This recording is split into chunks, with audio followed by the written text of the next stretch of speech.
धनुष उठाओ पुत्र कर्ण। तुम्हारी माता का आदेश।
लक्ष्य कहाँ है महाराज? किस प्रकार का लक्ष्य भेज सकते हो बालक? ठहरा हुआ, चलता हुआ या फिर दौड़ता हुआ? उड़ता हुआ।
महामहिम भीष्म की, महामहिम भीष्म की, महामहिम भीष्म।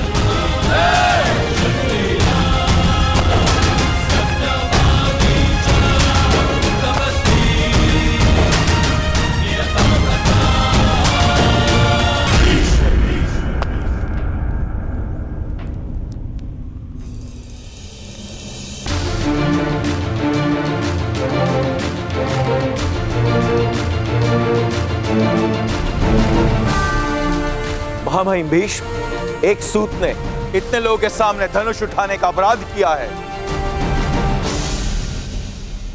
फिर तो इसको दंड अवश्य मिलेगा।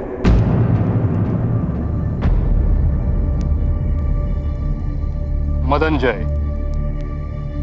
क्या ये वही बालक है जिसने वन में भी धनुष उठाया था?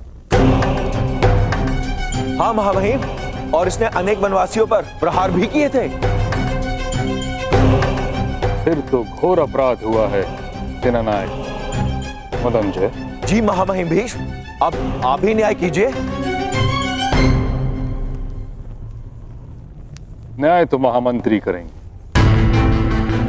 वन में समाज नहीं होता, और जहां समाज नहीं होता वहां समाज के नियम नहीं होते, और ना ही अपराध होता है। किंतु इस सभा में धनुष उठाने का दंड इस बालक को अवश्य प्राप्त होगा।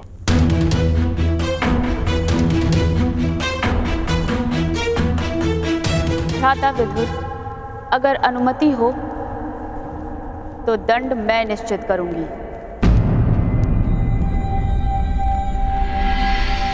जी महारानी। इस बालक का दंड है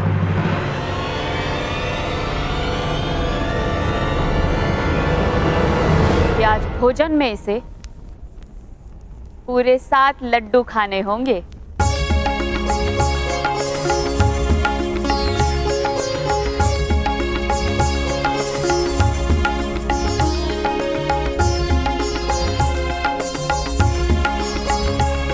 और मुझे? मैंने भी तो अपराध किया है। तुमने तो प्रथम अपराध किया है। तुम्हें पूरे 8 लड्डू खाने होंगे।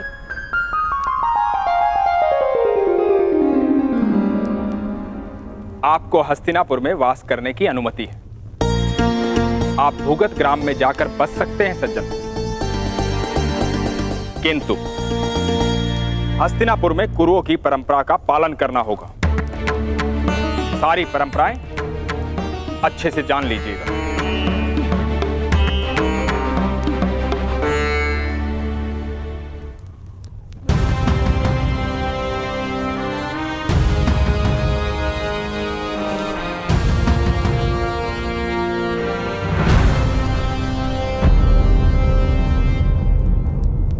पुत्र का कर्तव्य होता है पिता के कर्मों का उत्तराधिकारी बने।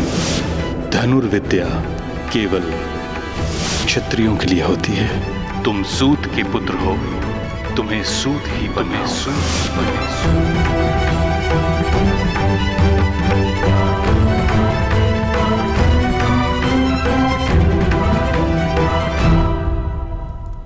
क्या आपको परंपराओं का विस्मरण हो रहा है? कर्ण,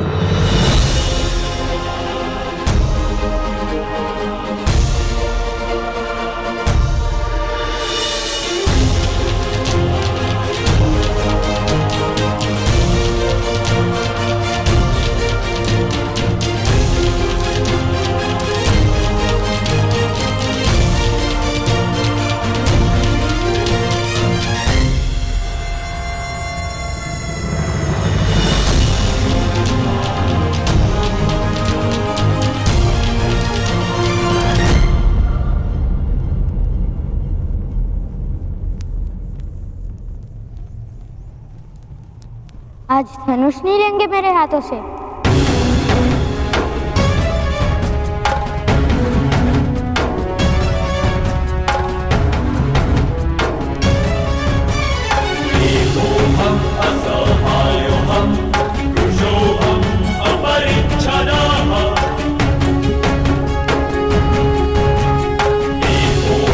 असहायोऽहं, कृशोऽहं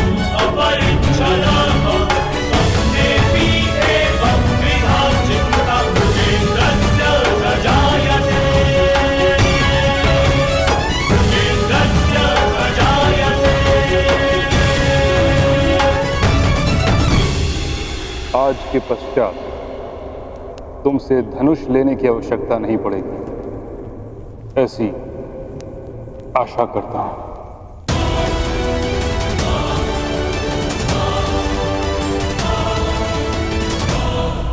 मुझे भी यही विश्वास है।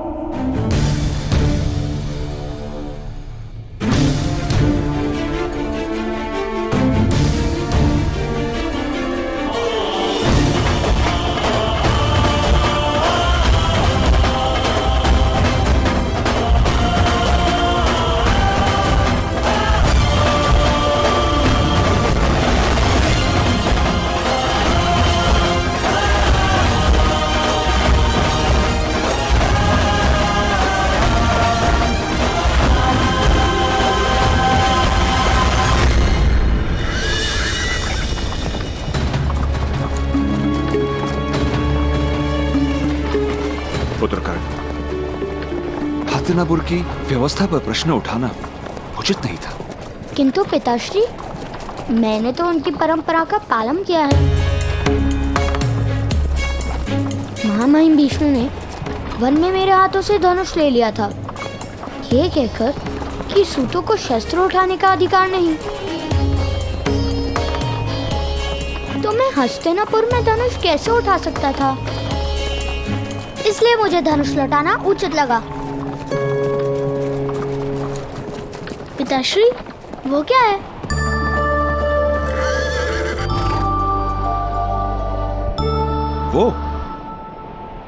वो भगत ग्राम है पुत्र।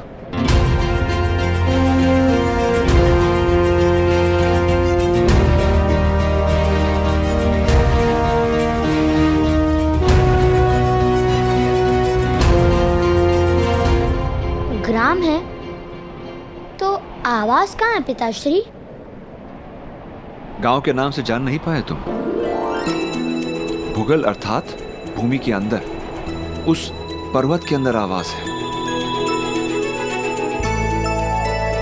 एक बहुत बड़ा समाज रहता है, सारे सूत और सूत से भी निम्न जात वहां वास करते हैं।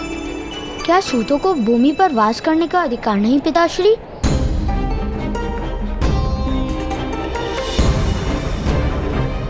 क्या वहां से आकाश दिखता होगा?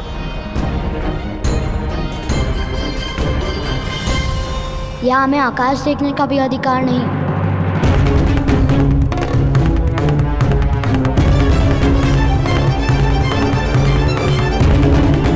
क्या वहां से आकाश दिखता होगा?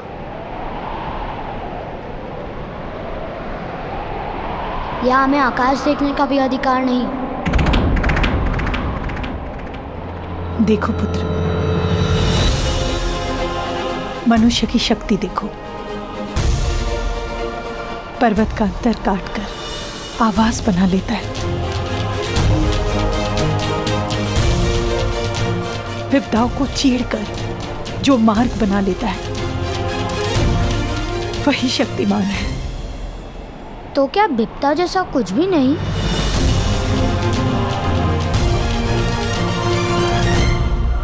यहाँ हो पुत्र।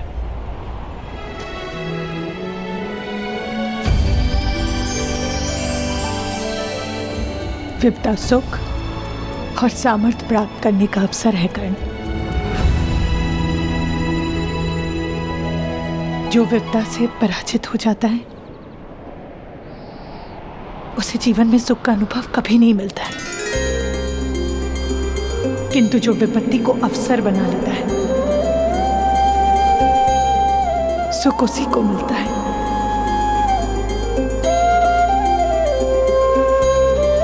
और ये ज्ञान मुझे अभी प्राप्त हुआ।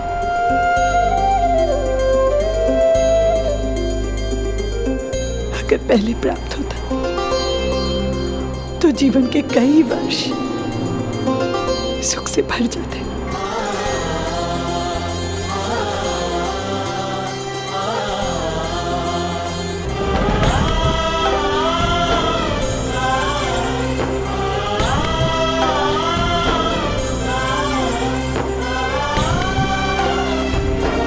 चले रहा था।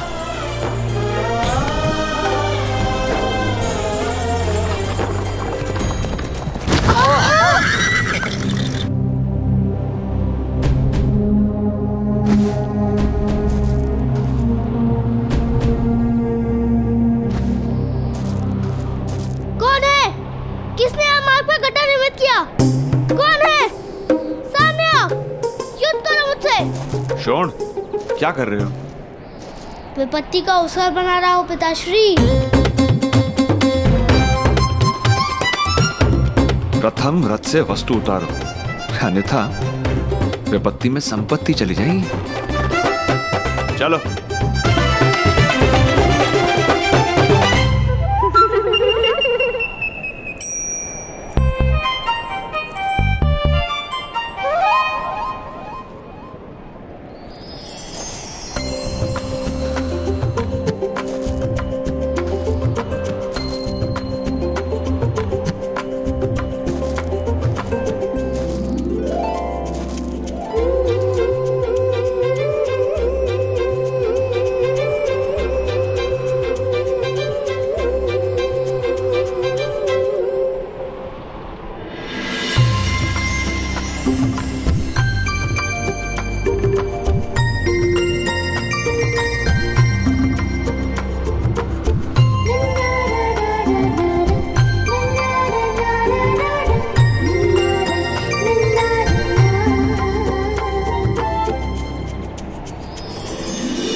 हे भगवान, हे भगवान, आप लोग इस मार्ग से आ रहे थे ना?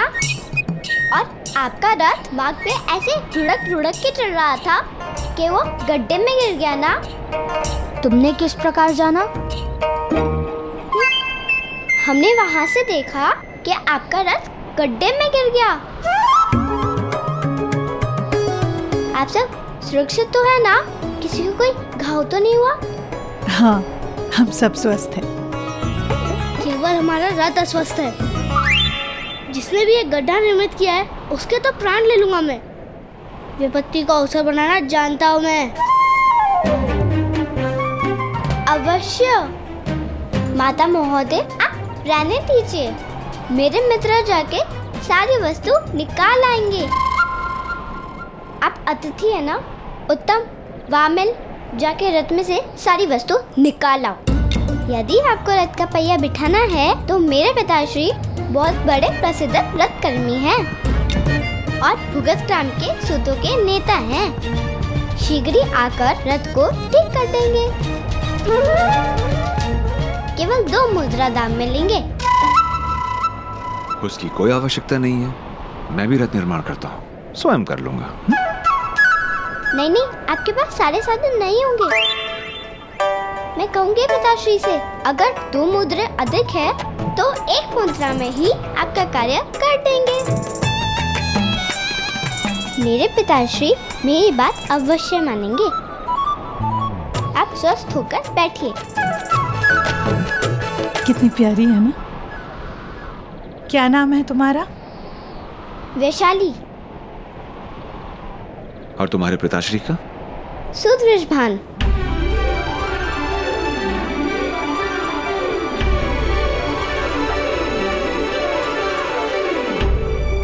यथार्थ। तो जाओ, बुलाओ अपने पिताश्री को। आप 1 मुद्रा दीजिए, मैं शीघ्र ही बुला कर लेके आती हूँ।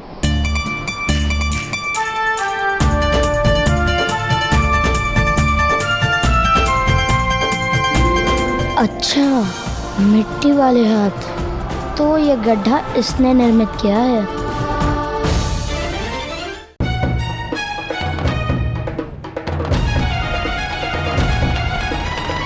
पिताश्री, इससे कार्य मत करवाना। इसने स्वयं गड्ढा निर्मित किया है हमसे धन प्राप्त करने के लिए।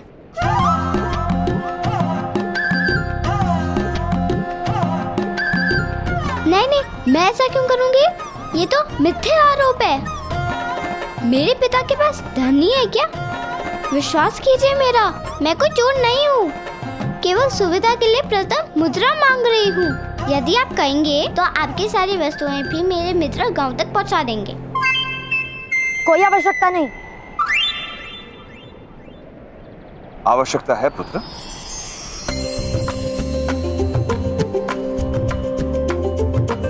ये लो।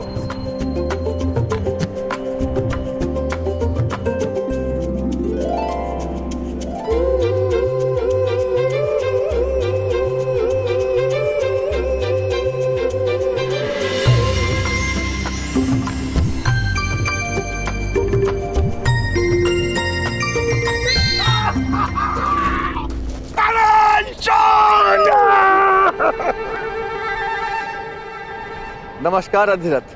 प्रणाम पुत्रों। ऋषभान महोदय को प्रणाम करो। प्रणाम। आपको प्रसन्नता प्राप्त हो रहा था। मेरा सौभाग्य है कि आप आज यहाँ पधारे। मेरे पिता की, राधा के पिता ने बहुत सहायता की थी और वो ऋण मैं कभी चुका नहीं पाऊंगा। किंतु आज आप सबकी सेवा करके मुझे संतोष प्राप्त होगा। आप मेरी पुत्री से मिले। ये है मेरी पुत्री वैशाली। और वैशाली, ये है तुम्हारी राधा माता, मेरे बालपन की सखी। प्रणाम करो बेटा। प्रणिपात।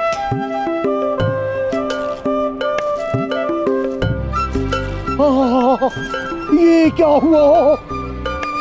ये लड़की हुई ताऊ। आश्चर्य, यहाँ तो कोई गड्ढा था ही नहीं।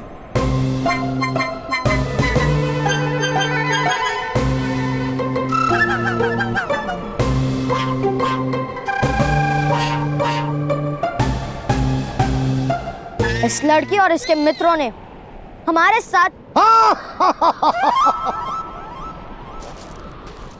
इस लड़की और इसके मित्रों ने तुम्हारी सहायता की है ना? उत्तम, अति उत्तम। चलो अब सारे मिलके इस पहिए को गड्ढे से निकालते हैं। निश्चिंत रहिए, आप सब प्रस्थान कीजिए। ये युवक अन्य युवकों को लाएंगे और ये रथ ठीक करेंगे, ले आएंगे। उत्तम। वैशाली, बालकों, वस्तु उठाओ और साथ चलिए।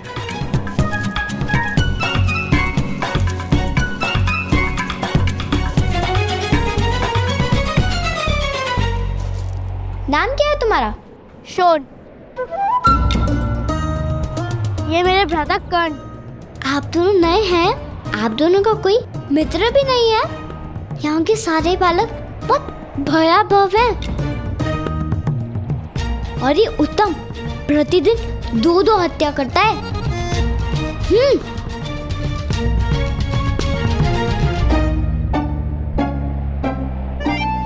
यदि आपने इस घटी के विषय में पिताश्री से कुछ भी कहा तो स्मरण नहीं, आप दोनों की मृत्यु हो सकती है। चलो मित्रों, उठाओ सब।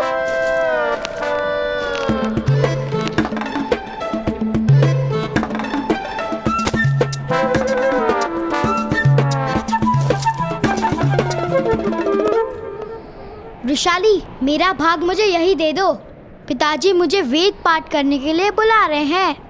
पहले ऊपर तक आओ, तभी तुम्हें अपना भाग प्राप्त होगा। नहीं, वहाँ तक इतना भार उठाकर ऊपर तक नहीं आ सकता। तो पहले क्यों नहीं बताया कि भार लेकर ऊपर नहीं आ सकते? इसे जाने दो, हत्या करने का समय हो रहा होगा। इसके स्थान पर मैं भार उठा लेता हूँ। इसका भाग हमें दे देना। ठीक है, तुम दोनों सारा भार उठा लो और आधा भाग मैं तुम्हें दे दूंगी। वामन, उस भार को छोड़ो और मेरे साथ आओ। ये है तुम्हारी मित्र वृषाली। और मित्र वृषाली हमारी नेता है, बहुत भयानक है। अगर उसकी बात ना मानो तो ऊपर से पत्थर फेंक कर मारती है।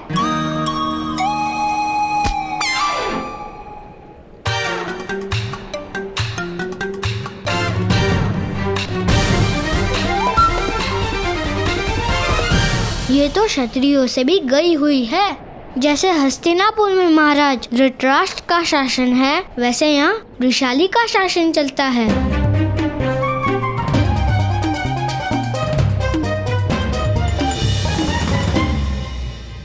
जब से हस्तिनापुर में महाराज पांडु का शासन बदला है, प्रतीत होता है कि पूरे साम्राज्य पर दुर्भाग्य विराजमान हो गया है।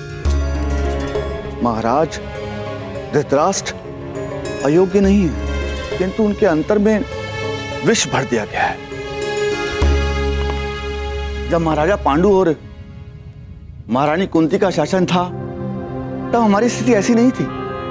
वो दोनों परंपराओं का वहन करते थे। और महामहिम भीष्म? महामहिम भीष्म वो हमारे देवता हैं। ऐसा महात्मा पृथ्वी ने आज तक देखा नहीं। उनका परंपराओं में पूर्ण विश्वास है, किंतु जब कोई परंपराओं का लाभ उठाकर अन्याय करता है तो महामहिम निस्सहाय हो जाते हैं। शायद महापुरुषों की यही मर्यादा है। और यहां महारानी गांधारी का भाई आकर बैठा है, गांधार राज शकुनी। हमें उससे भय लगता है। ऐसा प्रतीत होता है कि वो किसी भी स्थिति में पूरे साम्राज्य को नष्ट करने की मंशा लिए बैठा है।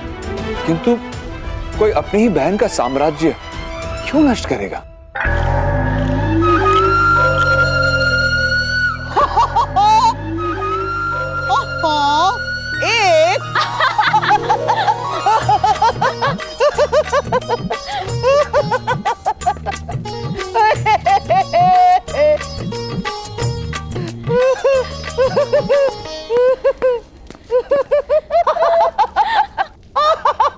गांधारी!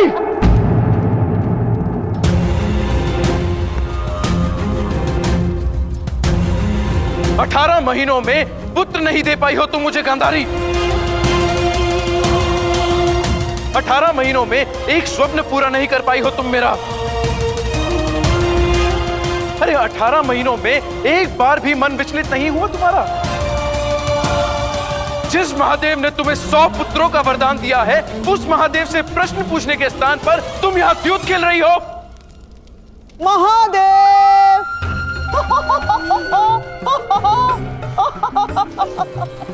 महादेव! महाराज के स्वप्नों का जन्म कब होगा? महादेव! महादेव उत्तर दीजिए, उत्तर दीजिए महादेव! चेष्टा कर रहे हो शकुनी? चेष्टा?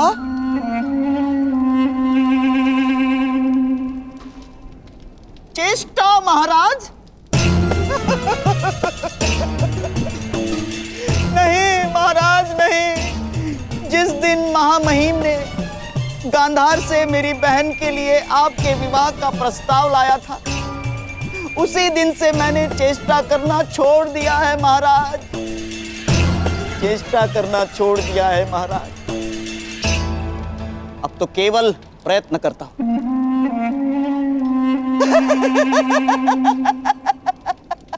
केवल प्रयत्न, आपके सुख और सुविधा का कारण बनने का प्रयत्न करता हूं महाराज।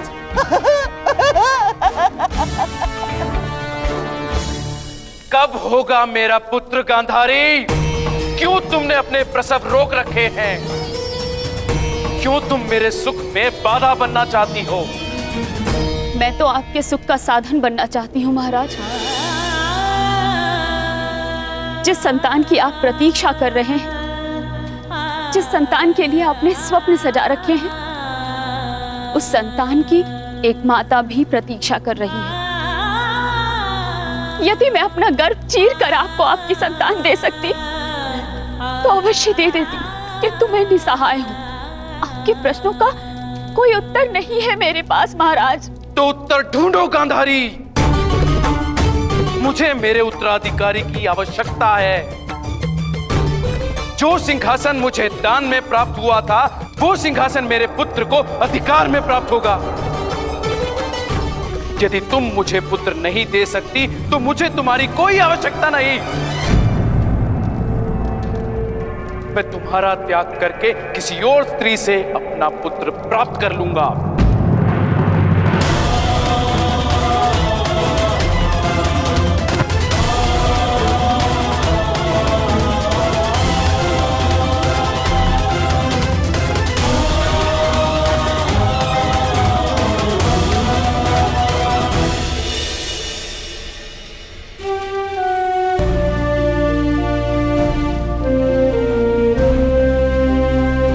हस्तिनापुर वालों को विस्मरण हो गया है कि वरदान की प्राप्ति तपस्या के बाद ही होती है। हस्तिनापुर वालों को वरदान की अपेक्षा है, तपस्या का बल नहीं।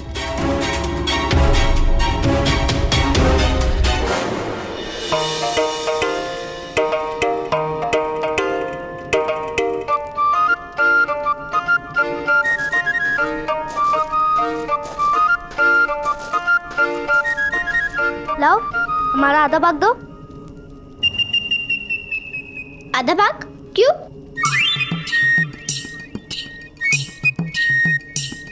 तुमने तो कहा था कि हम सामान ऊपर लाएंगे, तो तुम हमें आधा भाग दोगी? दो अवश्य मिलेगा, किंतु तुम्हें पता नहीं है यहाँ हस्तिनापुर में किसी को भाग मिलता नहीं है, बल्कि छीना पड़ता है। भ्राताकर्ण,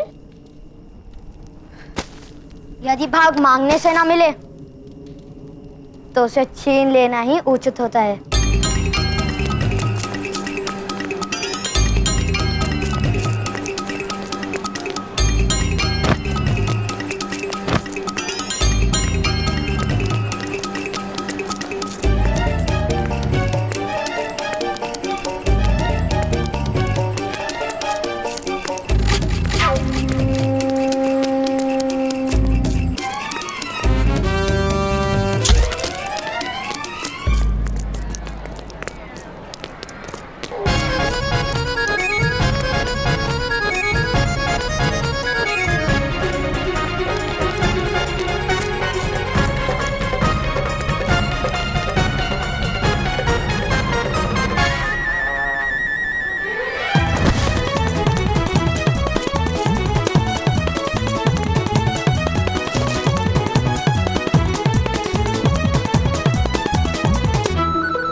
लगता है भुगत ग्राम में सत्ता परिवर्तन होने वाला है।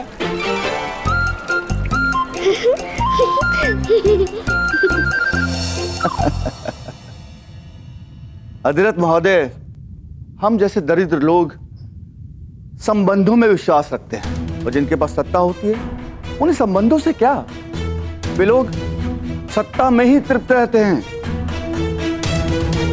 यार छोड़िए, हमें इनसे क्या, हम बड़े लोगों की बड़ी बातें। पगड़ी जितनी बार बदलती है उतनी ही बार बालों की व्यवस्था बदलती है। इसीलिए ईश्वर ने बालों को लचकीला बनाया होगा, ताकि पगड़ी बदले तो बाल ना टूटे। इसी तरह हम निम्न जाति के लोग, सूत जाति के लोग लचकीले रहेंगे, और जब तक हम राजा के अनुकूल रहेंगे तब तक जीवित रहेंगे। किंतु अंत में तो सारे बाल झड़ जाते हैं ना?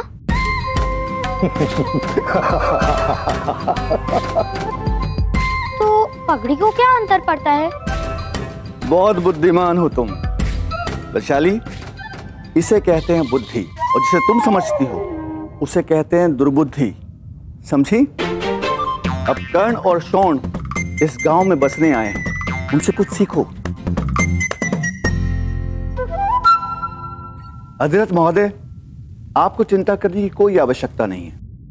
आपको हस्तिनापुर में कोई असुविधा नहीं होगी। चलिए चलते हैं राज सेवक के पास और उनसे आपकी कार्यशाला निर्मित करने के लिए अनुमति मांगते हैं। कार्य करने के लिए अनुमति लेनी पड़ती है? अवश्य, राम उनका है, राज सेवक हैं वो। यहाँ कौन व्यवसाय करेगा कौन नहीं, ये निर्णय करना उनका अधिकार है।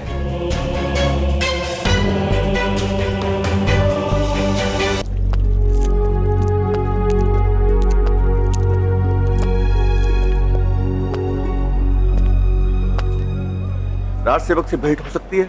मैं तो प्रतीक्षा ही कर रहा था कि कब इनसे भेंट हो।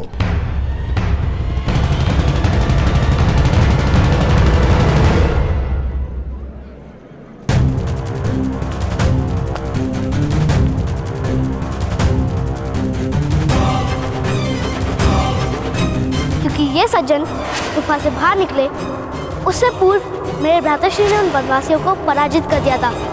हाँ, हम कभी असत्य नहीं बोलते। आपका स्वागत है इस गांव में। कहिए सूत महोदय, क्या आशा लेकर पधारे हैं? रक्षक महोदय, हम महामंत्री की आज्ञा से आपके गांव में निवास करने वाले हैं। आपका इस गांव पर अधिकार है। हमें रथ निर्माण करके बेचने की अनुमति दीजिए कृपा करके। राजसभा में हमारा सम्मान होने वाला था। दूर वारणाव्रत नाम का एक नगर है, वहां के नगर रक्षक के पद पर हमारी नियुक्ति होने वाली थी, किंतु किसी कारण से हमें दंड मिला और इतना बड़ा सम्मान चला गया। नगर रक्षक का पद हाथ से चला गया और हम इन्हीं सूतों और लोहारों के गांव में बंदी बनकर रह गए।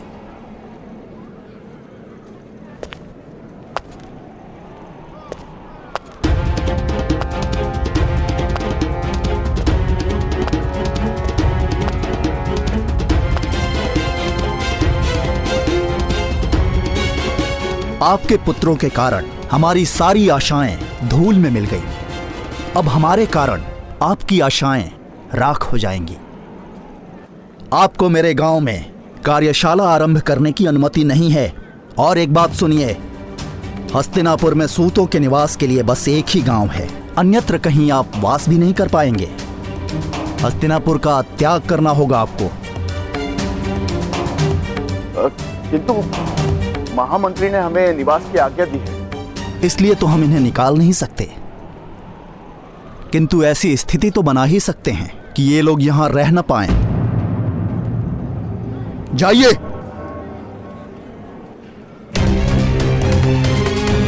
ठहरिए, एक मार्ग है यहां रुकने का। यदि आपका पुत्र हमारा दिया हुआ दंड भोग ले तो हम आपको कार्य करने की अनुमति दे सकते हैं।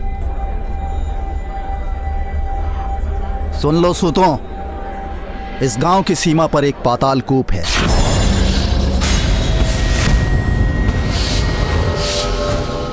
और उस कुएं में जल नहीं है।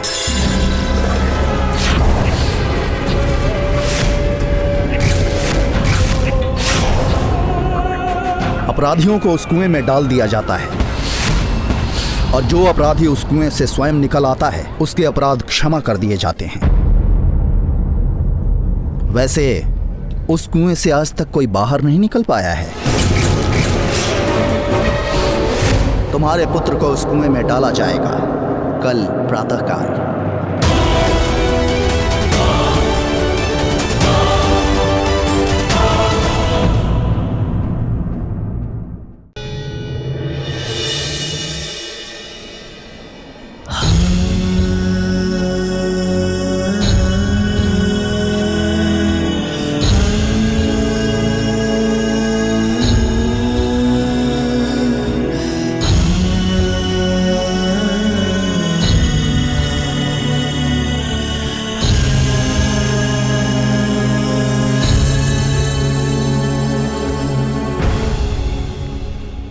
यदि तुम मुझे अपनी माता कहना चाहते हो तो ये लो गुलाब, तोड़ दो अपना धनुष।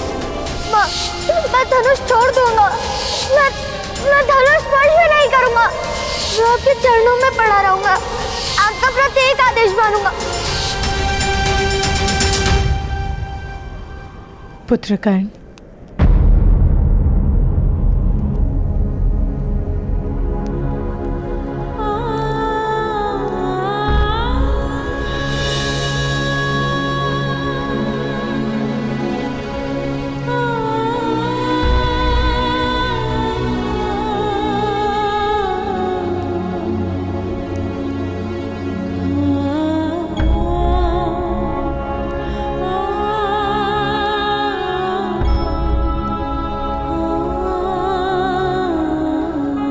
बैठो।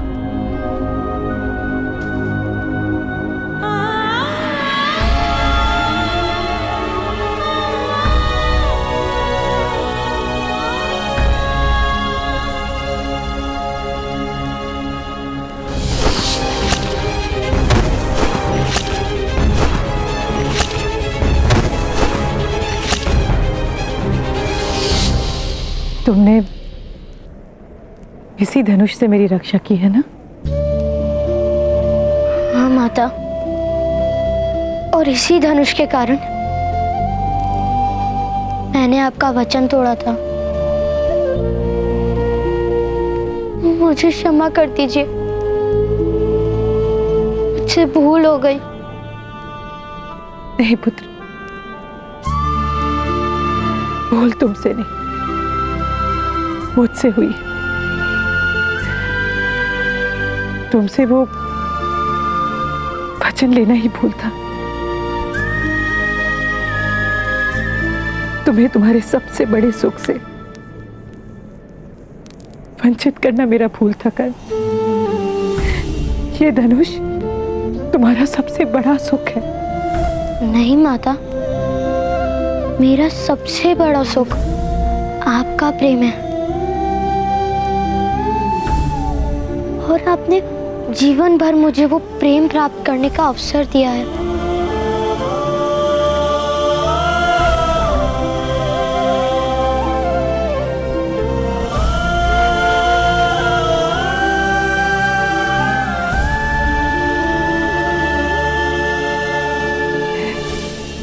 तुमने तो अपना परिचय राधे के नाम से दी थी, किंतु अब मुझे तुम्हारी माता को जीवन भर उस श्रेणी तक पहुंचने का प्रयत्न करना पड़ेगा।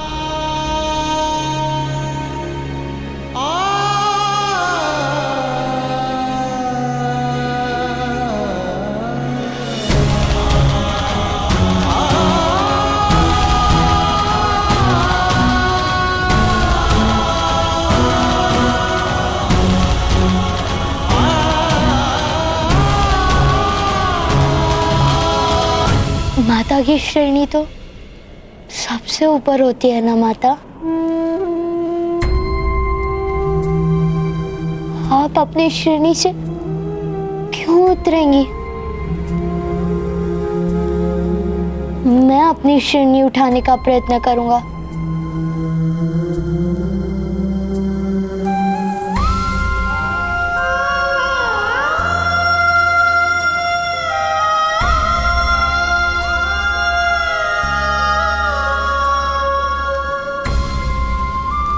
इसी बात का तो भय है मुझे पुत्र,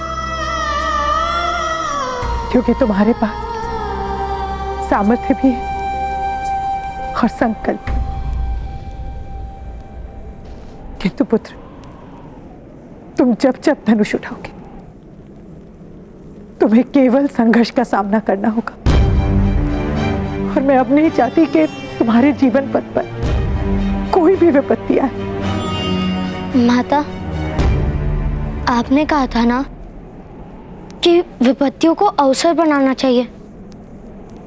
मुझे विपत्तियों से भय नहीं।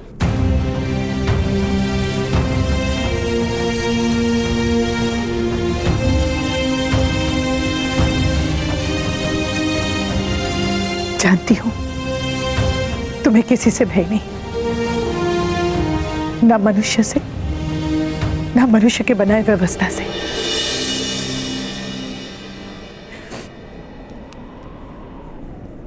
पुत्रकर्ण, मैं तुम्हें मेरे दिए हुए वचन से बंधन मुक्त करती हूं।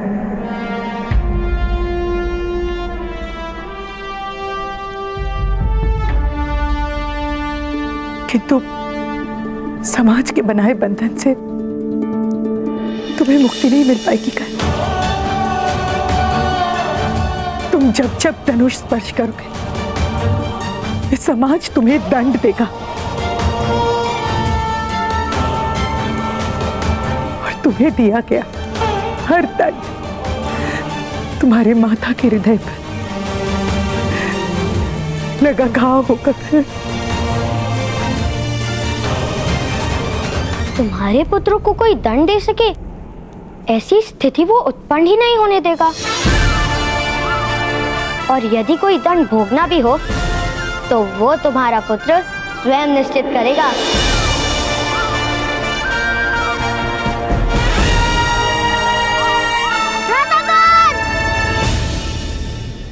तुम जानती हो ना माता, मैं तुम्हारे किस पुत्र की बात कर रहा हूँ?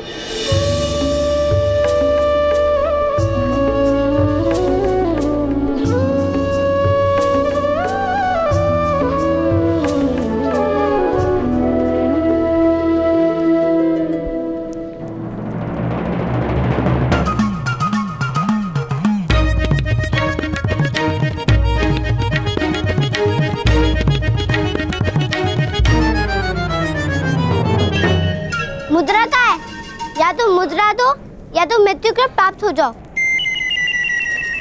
यह एक और उपाय है, तुम मेरी सेना में आ जाओ और मैं तुम्हें मुद्रा दे दूंगा।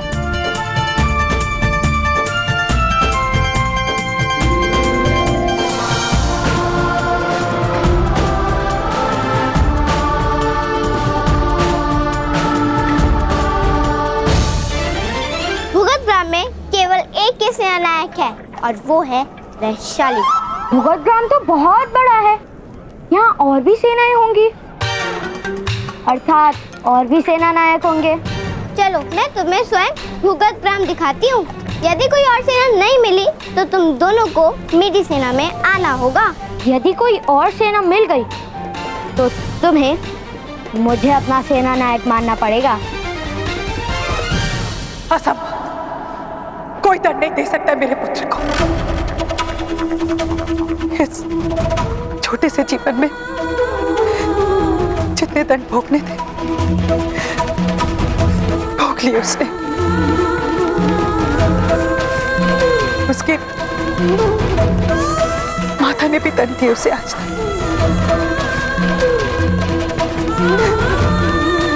अब उसे कोई दंड नहीं मिल सकता है आगे।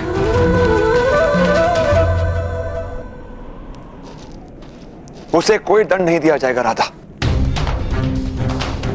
हम जाकर महामहिम और महामंत्री से विनती करेंगे, स्वयं महाराज के पैरों में जाकर रोएंगे कि उसका दंड मुझे भोगने दे, किंतु कर्ण को पाताल कुएं में नहीं जाने देंगे राधा। नहीं। अधिरथ,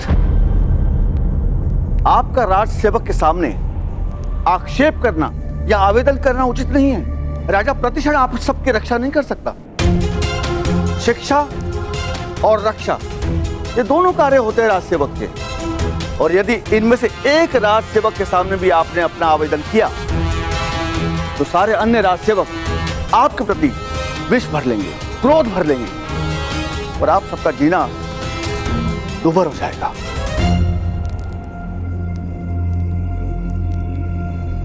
तो क्या करे भ्राता विश्वान, अपने पुत्र को मृत्यु दंड भोगने दे। कैसा समाज है ये, कैसे लोग हैं ये, जो एक नीचे जात के लोगों के समग्र जीवन को कारागार बना देता है। क्या कोई मार्ग नहीं? वो मार्ग है जो विकट मोहल्ले के पास जाता है। पूरा लोहार समाज वहीं पर निवास करता है। विकट महोदय लोहे के विविध यंत्र निर्मित करते हैं। किसी ने भी उनके यंत्रों को स्पर्श भी किया तो उसकी नाक काट देते हैं। बड़ी भयानक है वो। तुम्हारी नाक कटवा लो, मुख्य प्रमाण में ठीक हो जाएगी। मेरी नाक ठीक है और विकट महोदय मेरी नाक नहीं काटेंगे क्योंकि वो मेरे मित्र हैं। वो है ना भैरवत, वहाँ पे भयानक भूत बसते हैं। किंतु मैंने भूतों की साधना की, इसके लिए सारे भूत मेरे वश में हैं।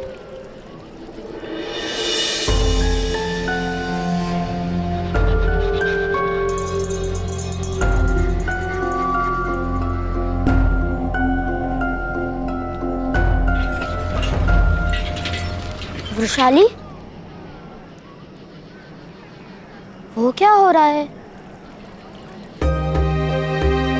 लोहार समाज हमारे कुएं से जल प्राप्त करने के लिए हमें धन देता है। क्यों? उनके पास अपना जल स्थान नहीं था किंतु सूख गया। अब इन लोगों को हमारे जलाशय से पानी लेना पड़ता है और कहीं से जल लेने की अनुमति नहीं है। यहाँ जल के लिए भी अनुमति लेनी पड़ती है, तो क्या श्वास लेने के लिए भी अनुमति लेनी पड़ती है? तुम दोनों को तो अवश्य लेनी पड़ेगी। मेरी अनुमति के बगैर भुगत ग्राम में पक्षी भी पंख नहीं मारता। वो तो इस कारण क्योंकि तुम पक्षियों को पत्थरों से मार डालती हो।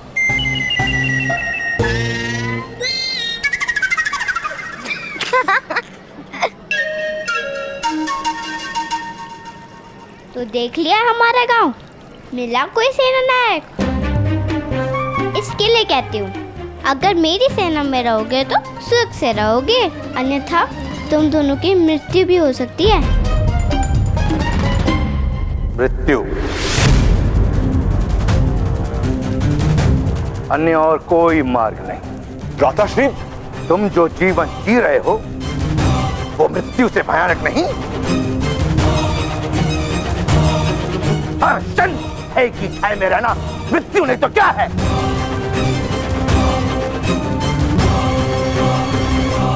एक और मार्ग है आर्य, हम शस्त्र उठा लेंगे।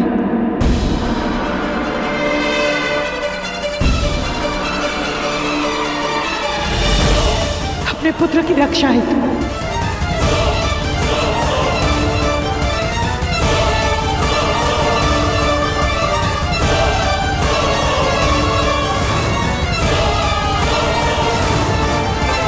क्या कह रही हो राधा? शस्त्र कौन उठाएगा? सारे सूत समाज को मृत्यु दंड मिलेगा। तो क्या एक निर्दोष बालक की मृत्यु देखने के पश्चात किसी को जीवन में सुख मिल सकता है? मैं अपने प्राण दूंगा किंतु समाज नहीं देगा। मनुष्य की प्रथम इच्छा होती है उसका जीवित होना। आपके पुत्र की दुर्दशा पर सब आंसू तो बहाएंगे किंतु शस्त्र कोई नहीं उठाएगा। यह संभव नहीं है राधा। हम सब तो शस्त्रों से मर जाएंगे, किंतु उसके पश्चात कर्ण जीवित रहेगा। क्या होगा उसका? कौन देगा उसे आसरा? उसे भोजन कौन देगा? नहीं राधा, जब तक कर्ण युवान नहीं होता हम मर भी नहीं सकते।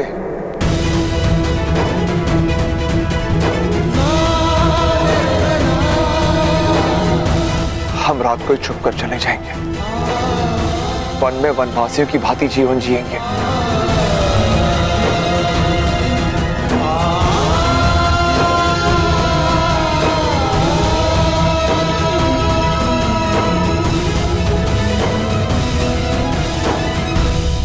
वन के वनवासी भी भ्रातृश्री को पराजित नहीं कर पाए।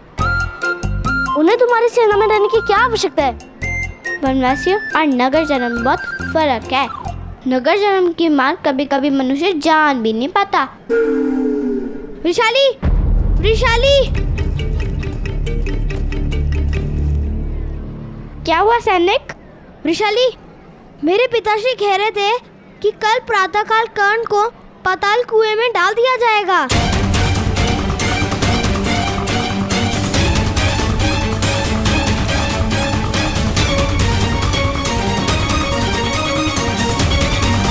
पाताल कुएं में क्यों? क्योंकि कर्ण के कारण राज्यसभा में ग्राम रक्षक महोदय का अपमान हुआ था,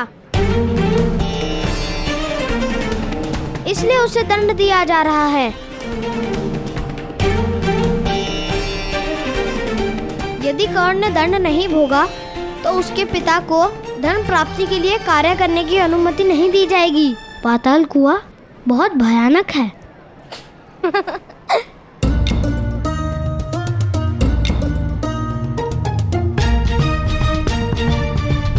फिर से भयानक। इस गांव का नाम भुगत ग्राम के स्थान पर भयानक ग्राम होना उचित था। हंसो मत, पाताल कुआं वास्तव में बहुत भयानक है। मेरे पिताश्री कहते हैं कि पाताल कुएं में डालने का दंड वास्तव में मृत्यु दंड ही होता है और उसमें से कोई निकल कर भी नहीं आता। ऐसा कोई स्थान हो ही नहीं सकता।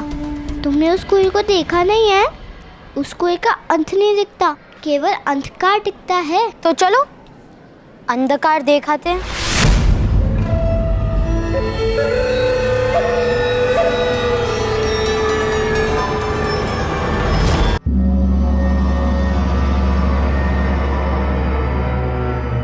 आओ ना, भयभीत क्यों हो रहे हो?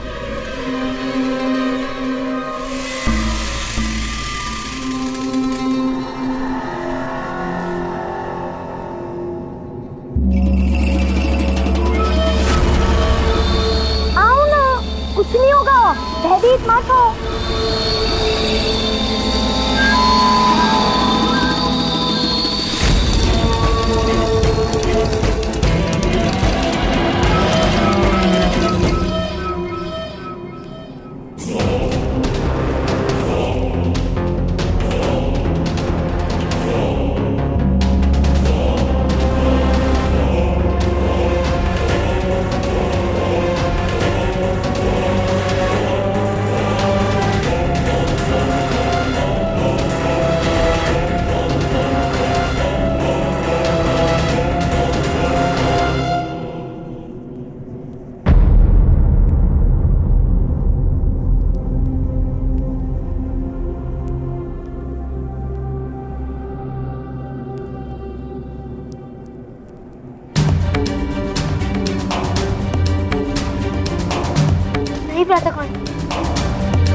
नहीं सुन, यदि किसी को कार्य करने की अनुमति ना मिले तो वो बहुत बड़ा अपमान होता है।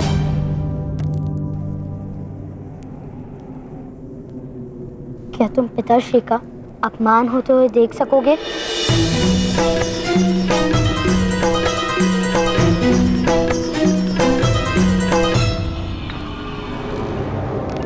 आदेश दीजिए सेनानायक।